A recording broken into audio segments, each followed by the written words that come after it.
अब मैं आपके बीच में श्री अन्नामलाई जी को बुलाना चाहता हूं। मैं चाहता हूं जब तक स्टेज पे आए तालियों से जोरदार स्वागत करिए आप लोग श्री अन्नामलाई जी का। जोरदार तालियां बजनी चाहिए साथियों आप सबके अन्नामलाई जी का।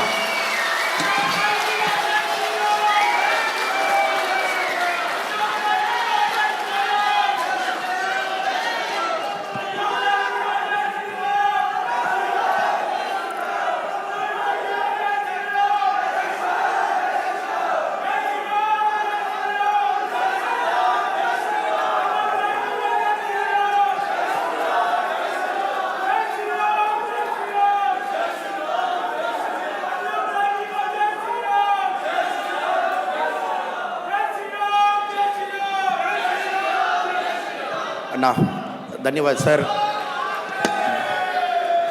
मित्र हाल में पूरा दिल्ली प्रदेश का social media volunteers influence last 2 hours में बहुत patient you are sitting here and it is a very important time all of us are meeting because the elections in Delhi are in May 25 and it's a very important election, capital city, 7 constituencies. Most of the narrative Delhi में हो सकता, इधर reputed journalist है, reputed influencers है, कांग्रेस का left liberal ecosystem में पूरा देश का विरोध क्या इन्फ्लुएंसेस है दिल्ली में बहुत ज़्यादा है. सो दिल्ली में it is important our social media influencers they set the truth. हमारा पास स्टेज में चीफ गेस्ट दिल्ली प्रदेश का अध्यक्ष वीरेंद्र सचदेव साहब है. हमारा वाइस प्रेसिडेंट दिल्ली का बीजेपी कार्यकरण का अध्यक्ष गजेंद्र यादव जी है. सोशल मीडिया का इंचार्ज रोहित उपाध्याय जी है. हमारा आईटी हेड पुनीत अग्रवाल जी है. Our state organising secretary Pawan Rana ji है. Our media friends are here. Friends, they have given about 40 minutes for me to talk to you. I'll take about 3 parts I would like to discuss with you. I never believe in the word called narrative. There is a difference between narrative and truth. BJP ka social media ka volunteers, we are on the side of truth. We are never on the side of narrative. I'll give you a small example to illustrate the difference between a narrative and a truth. We all know Congress party is declining. Just yesterday I was seeing in television channel, the previous Congress Delhi ka state president has joined BJP yesterday in the presence of our state president. So we all have seen. Across India we know Congress party is on a decline, possibly in 2024.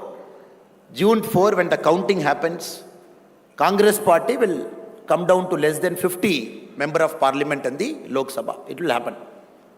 But Congress ka ecosystem jinda hai. Whatever ecosystem has protected the Congress party over the last 50 years, that ecosystem is still intact. Our job as social media volunteers and people in the social media is to dismantle the Congress ka ecosystem, which is functioning more than the Congress party.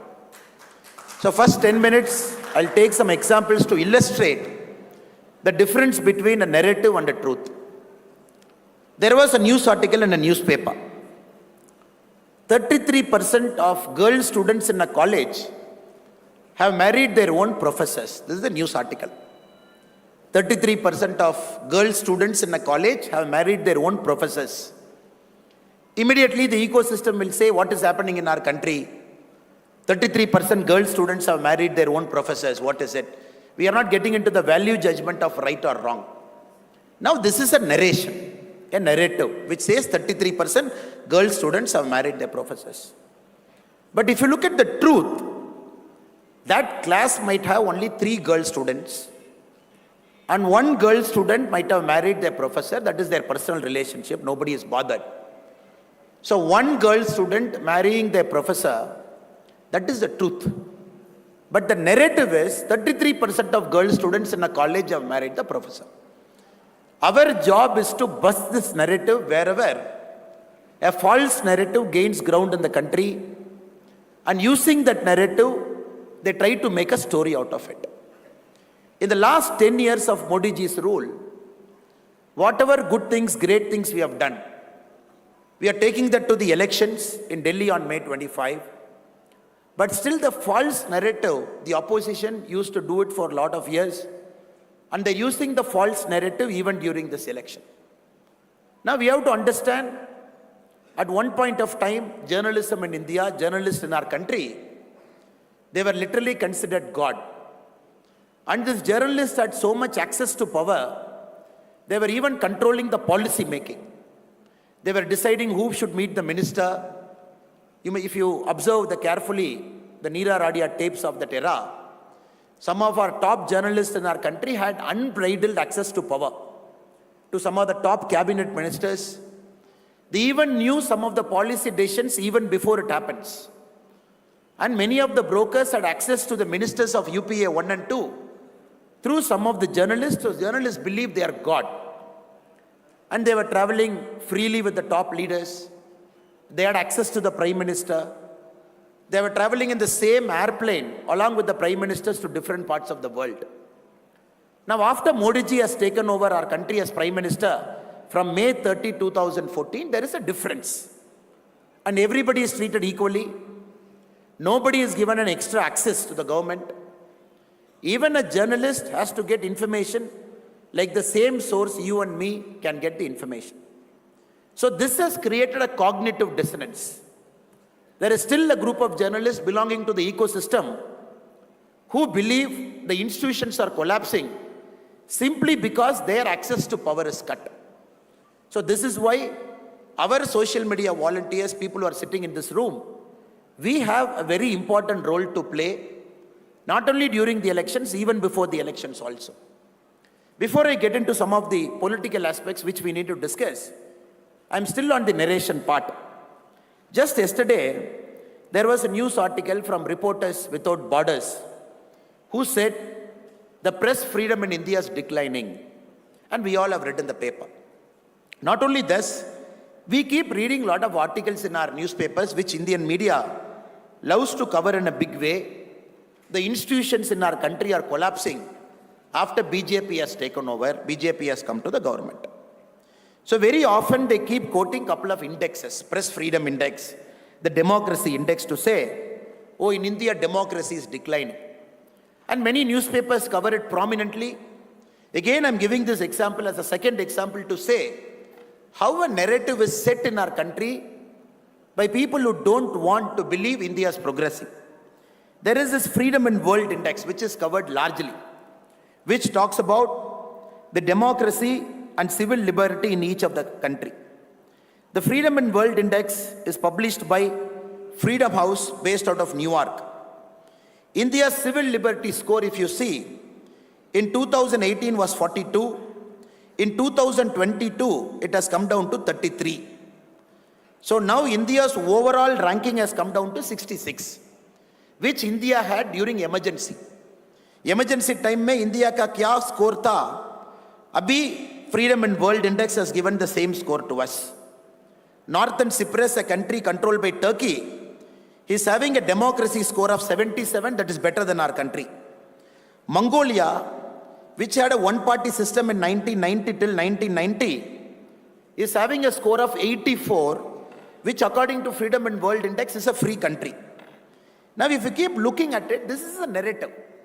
Now this will come in the paper, people will read it.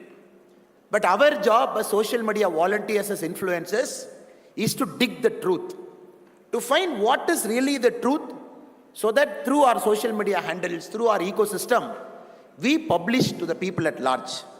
If you look at the truth of what is happening, this report, Freedom in World Index, which is coming in all the top newspapers, it is produced by a team of in-house staff, analyst, consultant, external analyst. It is not, they don't come to India, they don't meet you and me, they don't take survey in Tamil Nadu, survey in Kerala, survey in Delhi, and then they put out a score. So they have 25 questions which they give to a team of 100 people. They are the staff, analysts, consultant, experts. It is not by any common people of the country. These people fill out these 25 questions. The average answer is taken out. And then from New York, they publish a survey stating oh, India may live, civil liberty score has come down. Not even a single Indian citizen answers the question there, whereby this number is derived. So this is where we should bring out the truth to say, this is all bogus things that keep coming during every election. The next one is the Economist magazine. Economist magazine publishes something called Economist Intelligent Unit Democracy, EIU. If you look at it, it is published by the research and consulting arm of Economist magazine. India was ranked 27th in 2014. India, last available survey, we are ranked 46th in 2021. Our civil liberty score is less than Hong Kong and less than Sri Lanka. Again, if you see, how did Economist arrive at this number? Economist takes its number from a world value survey. And this world value survey, in which Economist score is based, after 2012, they have stopped reaching out to people to take survey. Again, this is based on expert opinion. After 2012, they never come to a ground. They never ask people what it is happening. Again, the world value survey, a group of people sit down, they mark their score. Friends, the reason I'm starting with this example is, we should understand a narrative is a very, very powerful component in social media. So our job is to go beyond narration. So the top 2 surveys in the world, which talks about civil liberty, both the surveys are done by in-house experts who answer a set of questions based on which this magazine publishes a report saying, oh, India mein civil liberty kam ho gaya. India mein democracy is under threat. And some Indian journalists based in our country, they will take this report, sit in a newspaper room or a TV room, they will have a prime time debate. So we have to understand in this age and time, our role here is to find the truth, find the information and bring out in the public domain. Because everything, whatever survey they bring about our country, it borders on bogus. There is nothing called reality to it. So we have to understand that is how 2024 elections is also being conducted. We have completed 2 phases of our election. Phase 1, 102 seats. Phase 2, closer to 88 seats. 190 seats in our country has finished elections. We have 5 more phases to go, including Delhi, which is on May 25. If you look at the issue that is being discussed, Congress party, Pura South mein, they are trying to set a narrative. Do you know why Modi ji wants 400? Because Modi ji wants to destroy the constitution. Modi ji wants to take away the rights of people. That is why he wants 400. Now, if you look back at history, in social media, if you look back at any party which has destroyed India's constitution over the last 50 odd years, it is Congress party. 1952, they came to power. 1957, they came to power. 60, 66, 71, 76, 84, 89 was an outside government, 91, 2004, 2009. This many times Congress was sitting in power. If you look at number of times, the Congress prime ministers who dismantled the constitution at different time.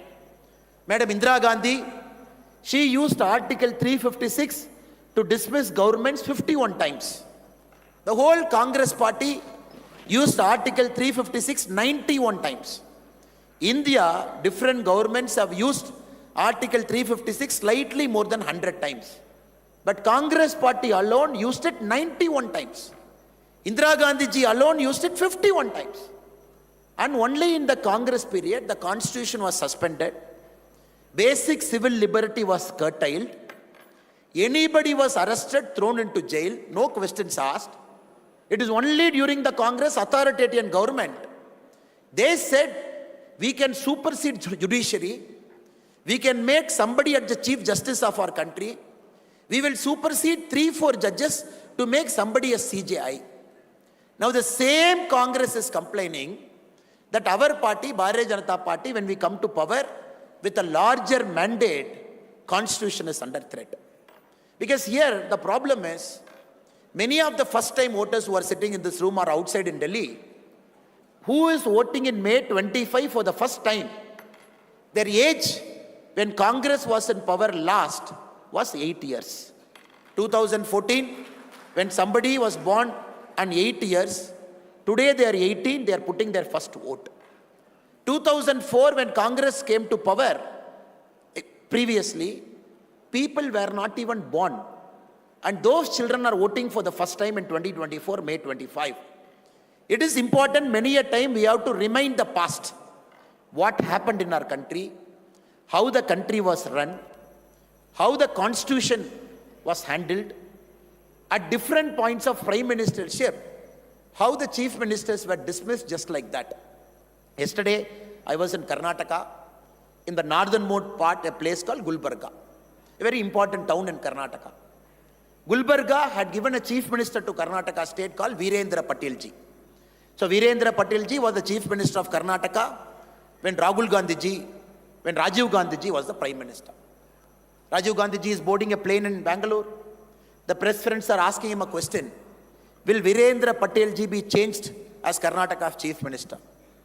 Rajiv Gandhiji did not answer the question. He boarded the plane. Even before the plane landed in Delhi, Virendra Patilji was changed as chief minister of Karnataka. We have to understand how Congress practiced democracy in our nation. Both internal democracy as well as external democracy.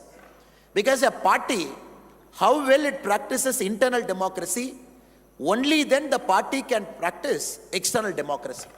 This is a party which suspended constitution, used Article 356 just like that, a piece of paper, dismissed governments, changed the chief ministers. If they felt anybody is threat to the Congress ecosystem in Delhi, if they felt anybody is a threat to Gandhi Parivar from any part of our country, if there is a powerful Congress leader emerging in Tamil Nadu, Karnataka, like Karmaveerar Kamarajaraya in Tamil Nadu, or Virendra Patilji in Karnataka, the first thing they do from here, sitting in Gandhi Parivarji's family, make sure that person becomes a zero. Make sure that government is dismissed. Make sure new person is brought to power like a doormat.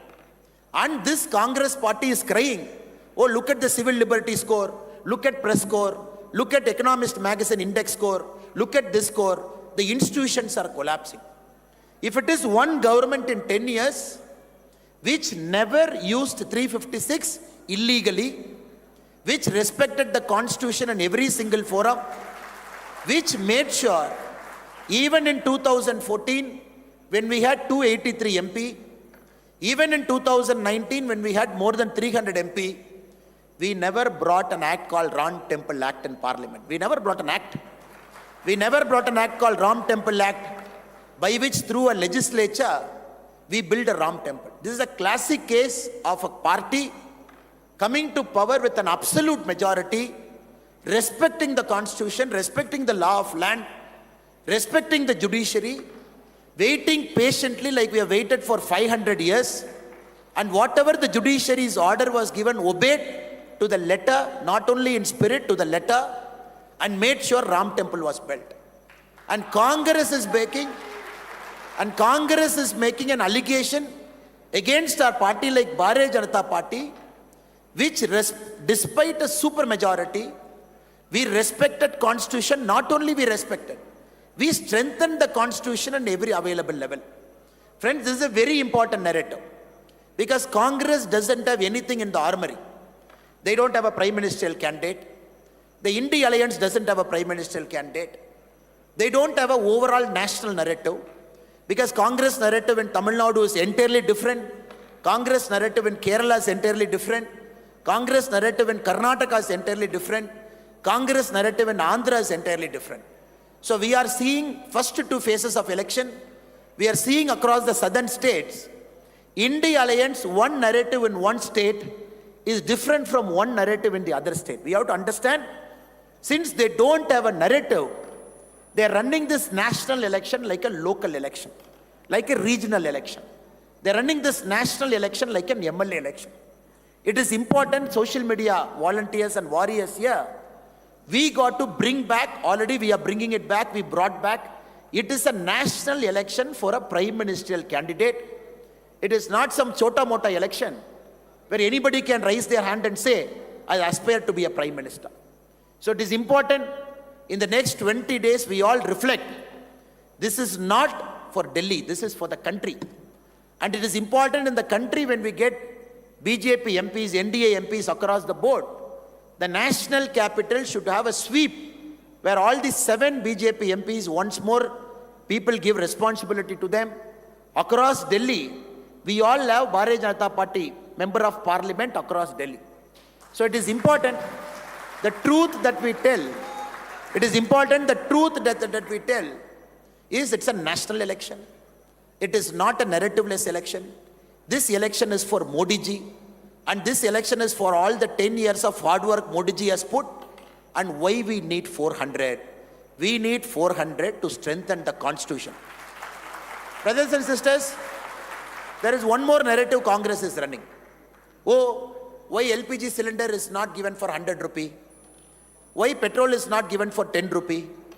Why diesel is not given for 5 rupee? If you look at the manifestos of political parties in southern part of our country, DMK in its manifesto said, when we come to power, we will give LPG at 500 rupee. When we come to power, we will give petrol at 50 rupee. When we come to power, we will give diesel at 65 rupee. This is the manifesto which they were talking. So please vote for us, not for national security, not for anything else, not for economic growth, but we will reduce LPG, petrol and diesel price for you. Now we have to understand one thing.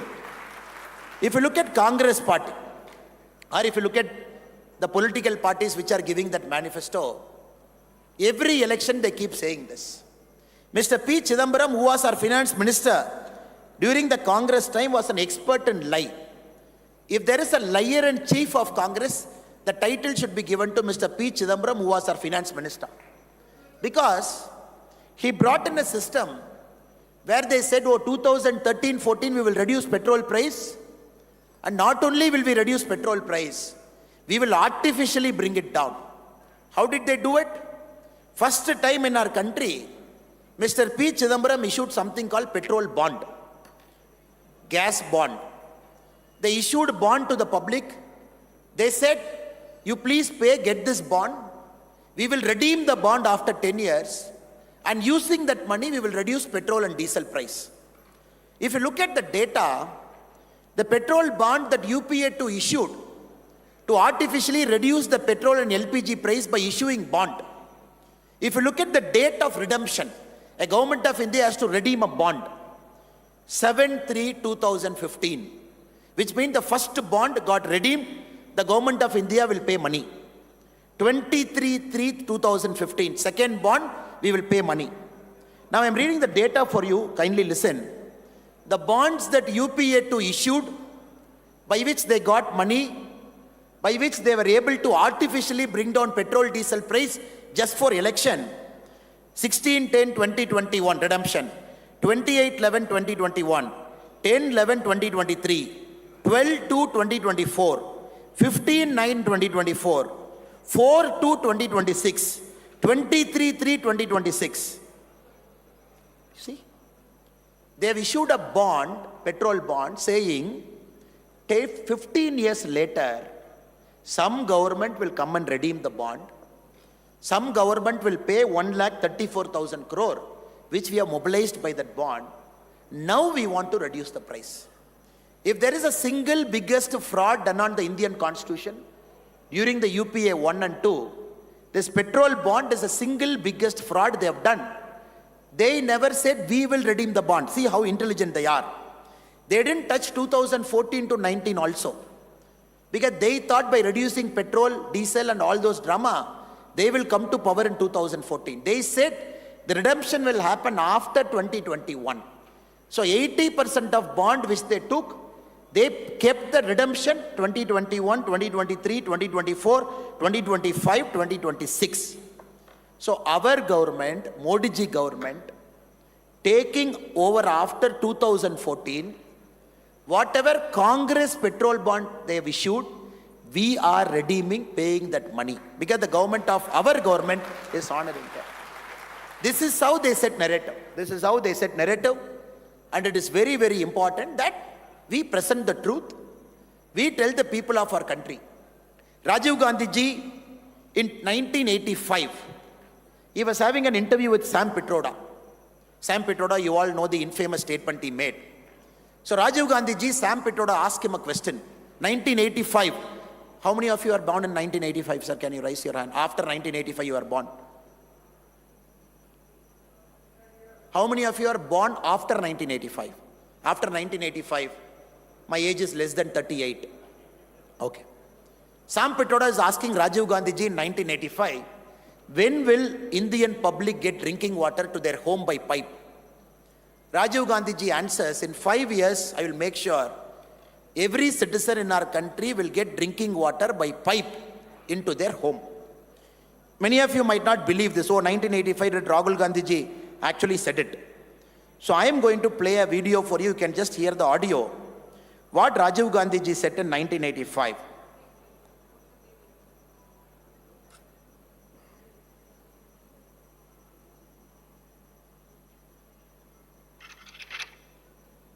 That we will give drinking water in 5 years. In 5 years. So 1985 he says, we will give drinking water to every single person in our country in 5 years, meaning by 1990. When Modi ji announced the same scheme, Jal Jeevan Mission, 2019, August 15, when Modi ji announced it, that every household will get drinking water by pipe. So at that point of time, India had 16% houses which had drinking water coming by pipe, 16%, which was 3 crore 24 lakh houses. Which was 3 crore 24 lakh houses. Now today, if you look at number of houses that is having drinking water by pipe, it is 76.28%. Now we have to understand what Congress said in 1985, what we are delivering now. 16% in 2019, this is Congress saying after 20 years, Modi ji took over in 2019, this scheme, we have delivered 76.28%. From 3.24 crore houses, it is 14 crore 73 lakh house as on today is having a drinking water. Again, Congress wanted to give house to our poor brothers and sisters who didn't have a concrete house. They were running this scheme in the name of Indira Gandhi ji. Throughout their tenure, 40 lakh houses were given in Indira Gandhi ji's name to the so-called poor. They said 40 lakh house we have given Indira Gandhi Awas Yojana. You have to understand the breadth, 53 years of Congress rule. 2014 to 24, we have delivered 4 crore houses, PM Awas Yojana. Now it is very important in this election, every voter should know this is an election between performance and non-performance over 50 years. This is an election of performance over 10 years and non-performance over 70 years. These small things, which sometimes gets forgotten, needs to be mentioned. I am going to play you a video of Rahul Gandhi ji, a recent video. I request you to kindly listen to this audio again. तो जाति जनगणना से पूरे देश को पता लग जाएगा कि हिंदुस्तान का धन कहां है, किसके हाथ में है, पिछड़ों के हाथ में कितना, दलितों के हाथ में कितना, गरीब जनरल कास्ट के हाथ में कितना, महिलाओं के हाथ में कितना, पूरा साफ हो जाएगा सबके सामने. उसके बाद न्यू पॉलिटिक्स शुरू होगी. Okay. ऐसे कभी नहीं खड़े होंगे. अभी ये कह रहे भैया मुझे नहीं मालूम, तब कहेंगे भैया मेरे 50% लोग हैं, मेरे 2% धन है, मुझे 50% धन चाहिए. सीधी सी बात होगी. तो ये हमारी सोच है. जाति जनगणना पहला कदम है और ये सिर्फ जाति जनगणना नहीं होगा, ये इकोनॉमिक सर्वे होगा. Now we have to understand when our Honorable Prime Minister Sir is talking about the Congress very devious plan of economic redistribution. It is important, social media, our warriors who are here, it is important that we dig into it. After Prime Minister Sir has spoken about the devious plan of Congress, it is important that we take this message to every single household. J.R.D. Tata was a close friend of Pandit Jawaharlal Nehru ji. After our independence, first government, J.R.D. Tata ji was having a conversation with Pandit Jawaharlal Nehru ji our first Prime Minister. In one of the conversation, JRD Tata was mentioning, Nehru ji, हमारा public sector unit में थोड़ा सा profit होना पड़ेगा. The PSU should generate profit. It cannot be loss making in its life.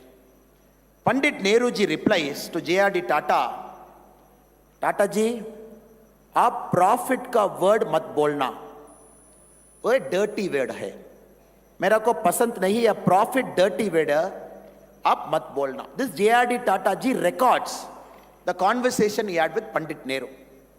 Later, JRD Tata ji writes a foreword for a book about Tatas.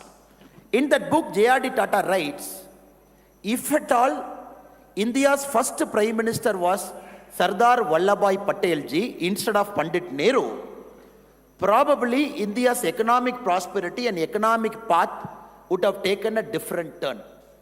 Now what Congress is speaking, because we have to understand, in the first election, 1952-57, Communist was the second largest party. Communist Party had more number of MPs after Congress. Communist Party had this radical idea that economic redistribution has to happen like the model that is followed in Russia and China at different points of time. So our state, Rajaji, Chakravarti Rajagopalachari, our Governor General, he opposed this idea. He started a party called Swatantra Party. Swatantra Party was a direct competition to Congress Party, though Rajaji was part of the Congress Party initially.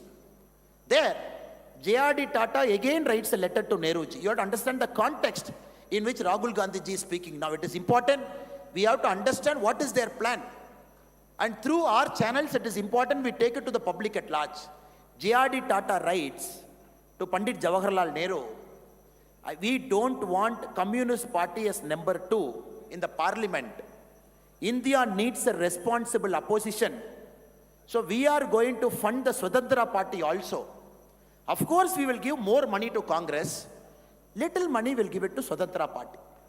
And Nehruji writes back to JRD Tata saying, that is your wish, but Swatantra Party can never be an opposition in our country, you take my word. So Nehruji was unhappy with Tatas giving money to Swatantra Party because they don't want a radical party in our country who can do what Russia and China did with the citizens. Now Rahul Gandhi ji, after the Congress manifesto, at multiple times, he has spoken not only is a caste census, but we have to do a financial census. And this financial census will capture the economic data of each person and his family.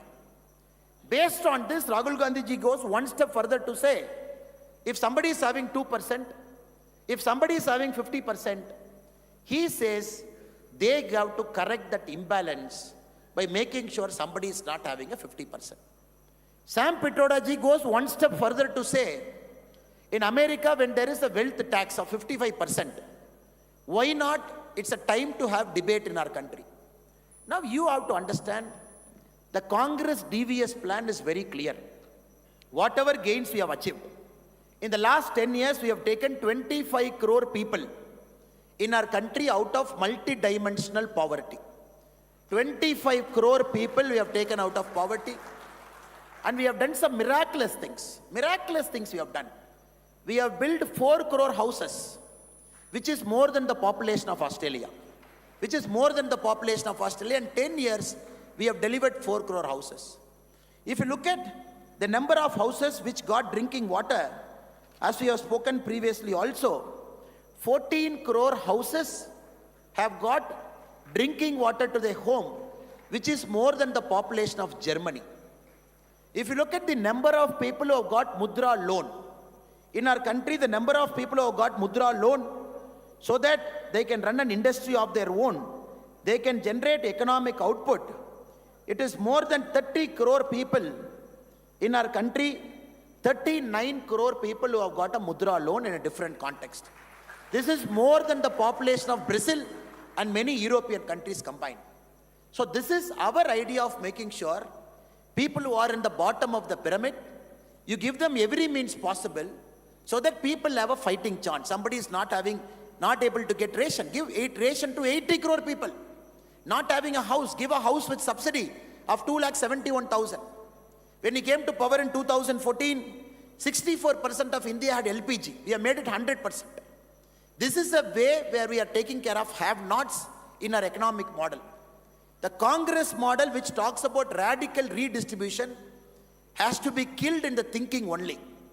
That is why it is very, very important, the volunteers who are sitting here, not only you talk about Rahul Gandhi's statement, not only you talk about Sam Pitroda's statement, you go back to what is Congress' original idea right from 1952. Be it Pandit Jawaharlal Nehruji's thinking, be it Indira Gandhiji's thinking, be it their thinking at different points of time, how they want to snatch the hard-earned wealth of anybody who is in this country. So this is a very, very important election where Congress, through its ecosystem, having this radical idea, can sneak into the back door. They can put all their economic theories to rest, conduct a caste census along with conduct an economic census, do an X-ray of this country, question you and me why we are having 2 cars, question somebody why they are having 2 bikes, question somebody why they are having 100 grams of gold, question somebody why they get paid this much money as a salary. So this is fundamentally a big disruption to our way of life. Congress is planning. That is why it is equally important, people who are sitting here, we dig through the Congress design, talk about it so that it becomes a choice where any voter before going to the polling station will look at this choice, they will vote. So my humble request to all our social media warriors who are here, there is a narrative which they might set. It is important we set out the truth. And our truth becomes a positive narrative over a point of time. So that we tell the people of our country that we are here. When P. Chidambaram ji in his last speech as a Union Finance Minister, he said, in 2044, we will become the world's 3rd largest economy. He said 2044, we will become the world's largest economy. Because we all know, when Congress came to power in 2004, we were the world's 11th largest economy. When Congress left power, we were the 10th largest economy. It took 10 years for them to climb 1 spot from 11 to 10. For us, it took 10 years to climb from 10 to 5. This is very important. The people of our country have to understand.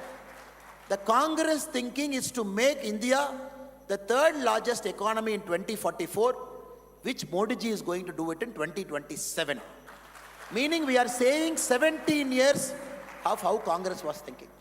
That is why, ladies and gentlemen, it is very important, all the social media warriors who are sitting here, we got to convince the people of our country that our model has delivered.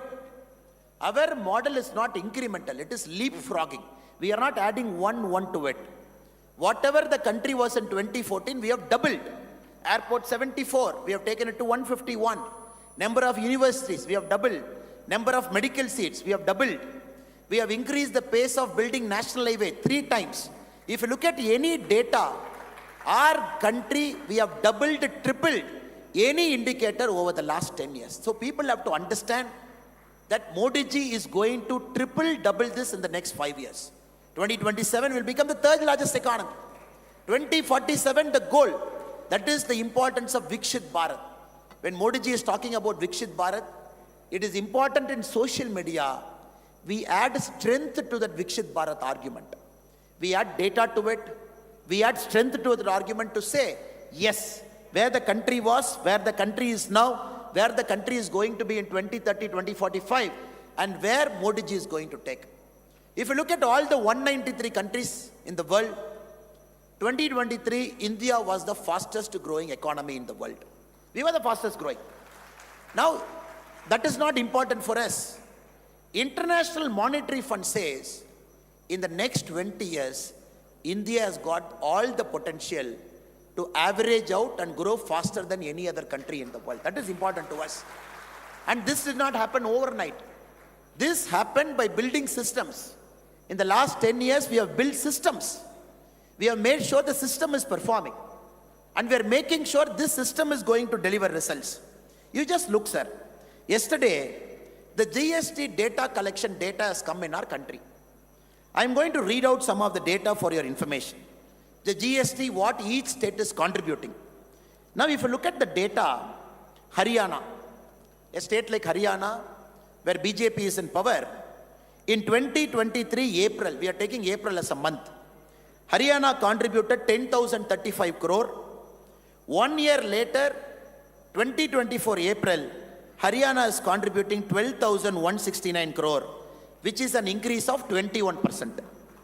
If you look at Uttar Pradesh, where we are in power, where you build a model, 2023 April, we have contributed 10,320 crore UP. 2024 April, UP has contributed 12,290 crore, which is an increase of 19% in 1 year. If you look at Maharashtra, which is India's largest economic state, 2023 April, 33,000 crore. 2024 April, 37,000 crore, which is 13%. If you look at the state in which I come from, Tamil Nadu, 2023 April, Tamil Nadu, we contributed 11,500 crore. 2024 April, we are contributing 12,000 crore, which is an increase of 6%. Now, this is a model that is working. Wherever BJP states are in power, you can look at the data, you can just take out BJP states in power, you can take Congress states in power, you can state Dravidian parties in power. Tamil Nadu is such a great state. For 60 years, Tamil Nadu was India's number 2 in terms of economic output after Maharashtra. Now, Uttar Pradesh has overtaken us 3 months before. Haryana, GST tax collection has almost equaled us. A small state like Haryana, a big state like Tamil Nadu with 8.5 crore population. Though I feel bad as a Tamilian that all states should compete aggressively, there should be a healthy competition among us to say, oh, you did this, I am doing it.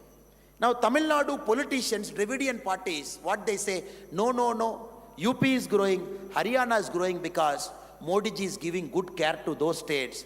Modi ji is not giving good care to Tamil Nadu. This is how the election, MK Stalin ji's narrative. But GST is purely based on consumer spending. In each state, whoever is a person in that state, he is spending. So this data has got nothing related to what government is doing for each state. Haryana is doing 21%. UP is doing 19%. Maharashtra doing 13%. Karnataka, only Congress has come to power 11 months now. If you look at the previous data, 9% when BJP was in power for a long time. Tamil Nadu, 6%. So this is why we have to understand many states, including Tamil Nadu, to hide their inefficiency, they are creating this north-south divide. We have to understand. States which are not generating income, which are very corrupt, which have got parallel sources of power like Tamil Nadu, the chief minister doesn't make decision. His son-in-law and son makes decision. Telangana, for a long time, the chief minister never makes decision. The son-in-law and daughter makes decision. If you look at Telangana now, the Congress CM doesn't make decision. Somebody in Delhi makes a decision. If you look at all the states, including Kerala, which is complaining north-south, if you look at GST data, we know why BJP governing states are performing, why non-BJP states are not performing. This is a very powerful argument to make that our system is working, our model is working. That is why in India also we are seeing a miraculous growth when compared to states that is governed by Congress. Now, other argument they make, especially in South, which is very important in Delhi also, which Aam Aadmi Party keeps making. When Indira Gandhi ji came as Prime Minister, there has to be a formula for devolution of resources. All states contribute money to center gives back money. Article 275 mandates center should give back money. Article 280 mandates how Finance Commission should function. When Indira Gandhi ji madam was there, they said all the money coming to Delhi, when it is given back to states, 60% weightage is given to population. In 1960, 2060, 50% weightage to population. Now anybody who is complaining, oh, Delhi is taking all the money, it is giving more to BJP state, it is not giving to a state like AAP, which is governing, or Punjab where AAP is governing. Now we have to understand the Article 280, the Finance Commission, The 15th Finance Commission formula is very clear. Income distance 45%. Population 2011 15%, not 60% which Congress brought. Area of a state 15%. Forest cover, ecology 10%. Demographic performance 12.5%. Tax efficiency 2.5%. India, whatever we do it by a formula. And based on that formula, the money goes to each of those states. That was a narrative in phase 1 and phase 2. The political parties were trying to say, no, we are not getting enough money. But BJP ruled states are getting more money. Friends, it is very, very important. So all these overarching themes, be it a LPG, be it a gas price, be it the oil bond, and be it the GST collection, and be it the performance that we have done over the last 10 years, we got to talk with data over the next 10 years till May 15. I am not going to burden you with more data.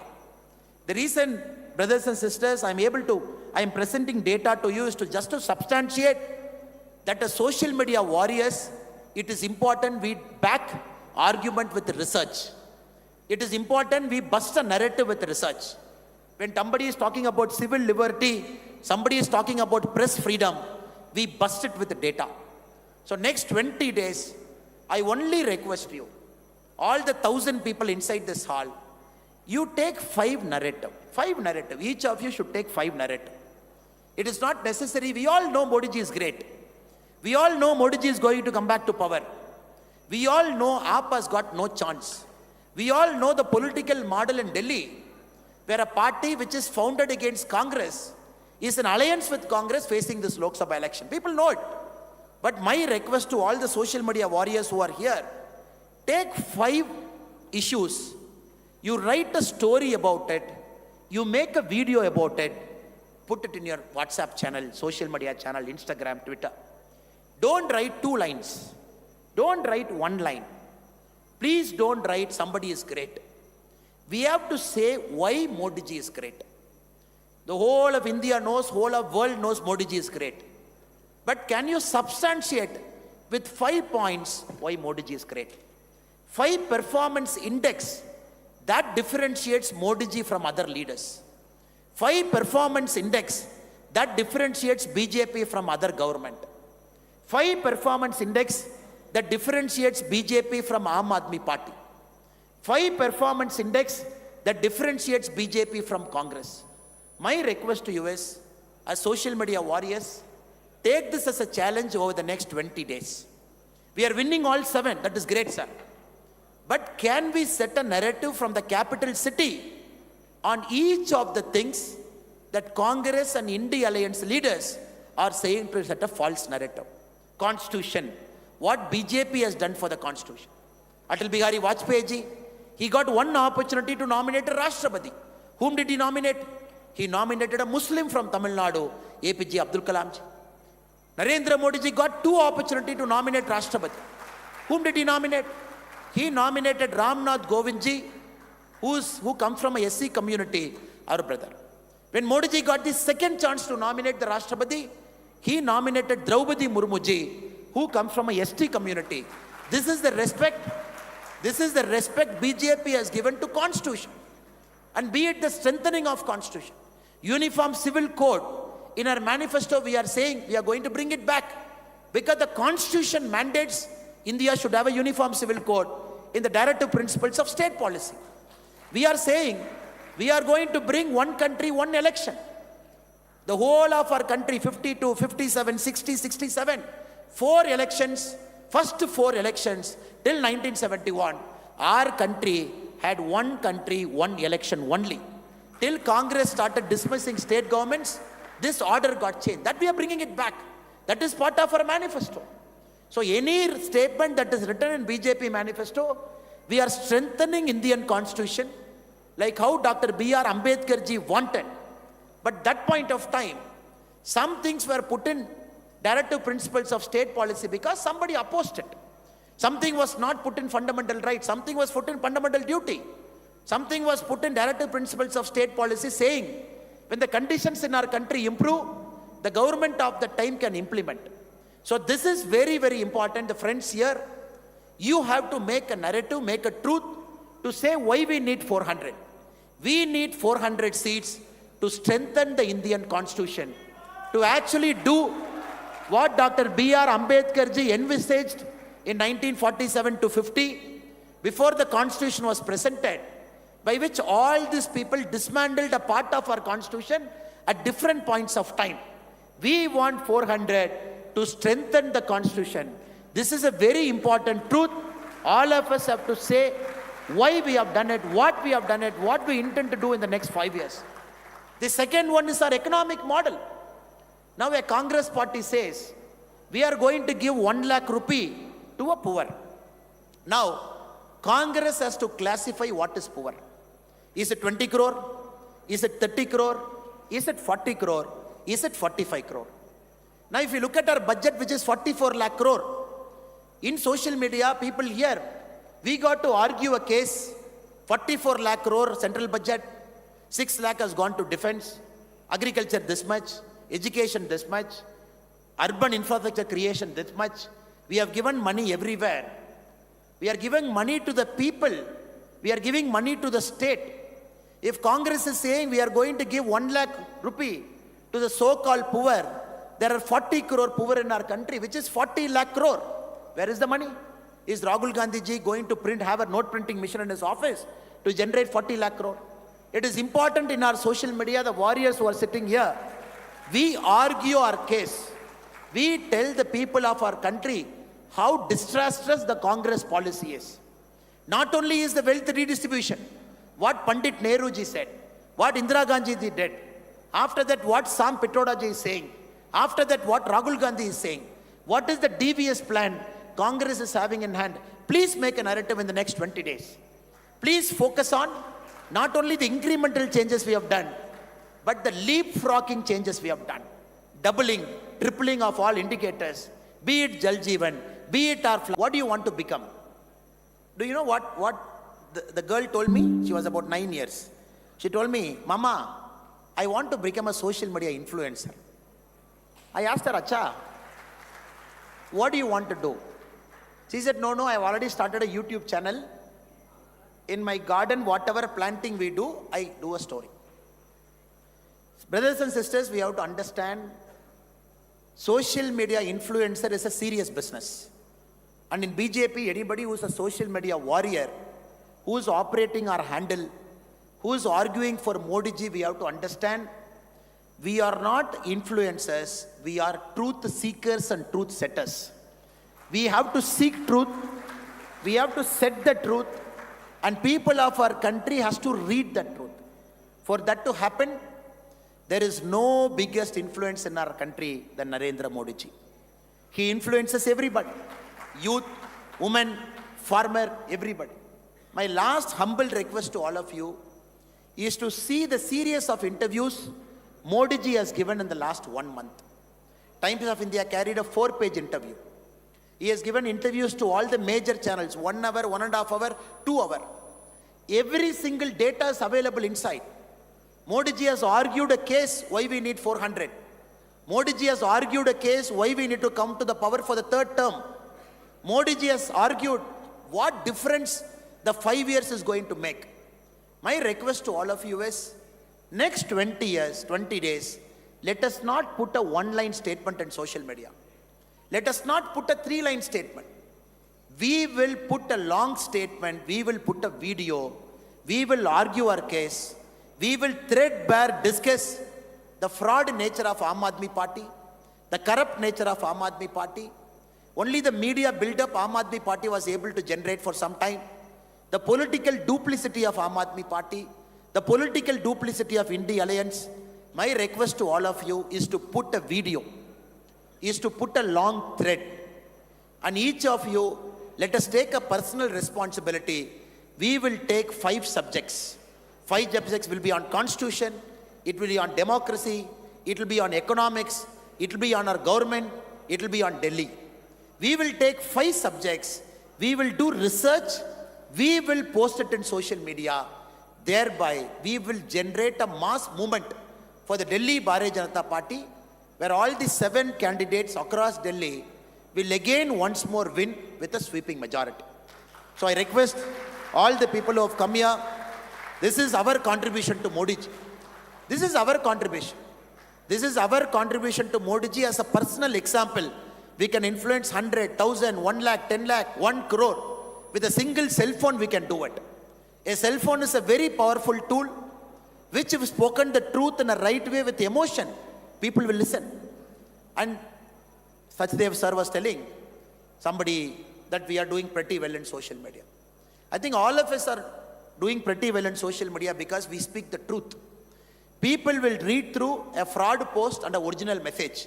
So my request, next 20 days, let us generate a chain. Today, Delhi with Modi ji is the hashtag we are having. So this, if it can become a mass movement in the next 20 days, if each of us can influence our accomplice, our friends, our relatives, our mitras who are there, with truth, if we do it naturally, Delhi with Modi ji will hit 1 crore just like that. Because I can tell you, in our state, before 2019, when Modi ji used to come to Tamil Nadu, the DMK party used to trend a hashtag called Go Back Modi.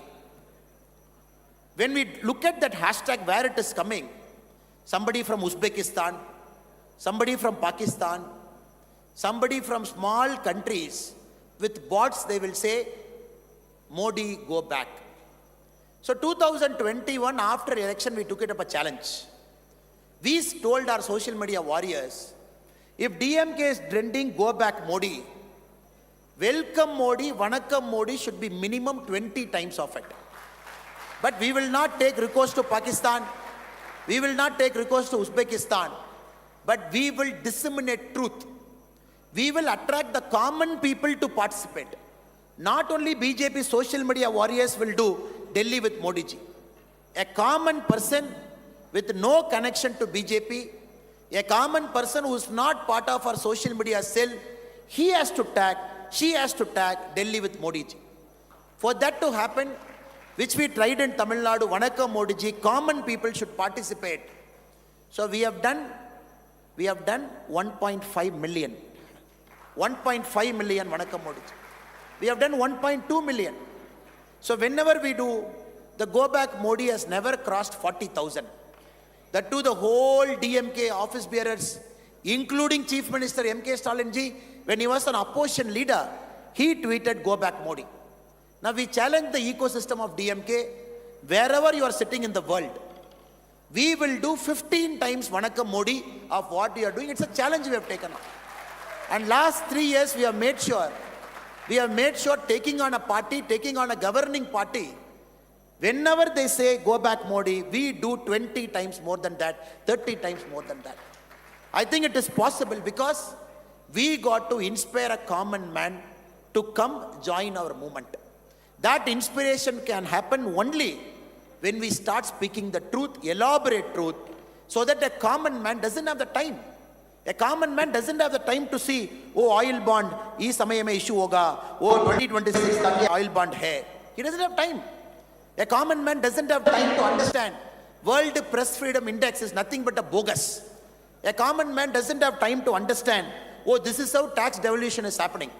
A common man doesn't have time to understand, oh, this is the narrative that Congress is trying to set. It is important through video, through audio, through longer messages, we seek truth. We put out truth. That is the basic job of us, so that a common man comes inside. He becomes a part of this movement. I am very, very sure in the next 20 days, all of us will work very, very hard. All of us will set out truth. All of us will dig more research. All of us will see Modi sir's interview. All of us will take data from it in our own language. Delhi has got multiple people. There are Tamil people residing in Delhi in a big number. People who speak Bhojpuri are sitting in Delhi in large number. People who speak Bengali are in Delhi for a large number. I would only request the social media cell of Delhi BJP Pradesh to make sure the information goes out in multiple languages. The information goes out in Tamil, the information goes out in Bengali, the information goes out in Bhojpuri, the information goes out in Punjabi, the information goes out in Hindi. Because this capital city where it's a cosmopolitan, every language speaker is here.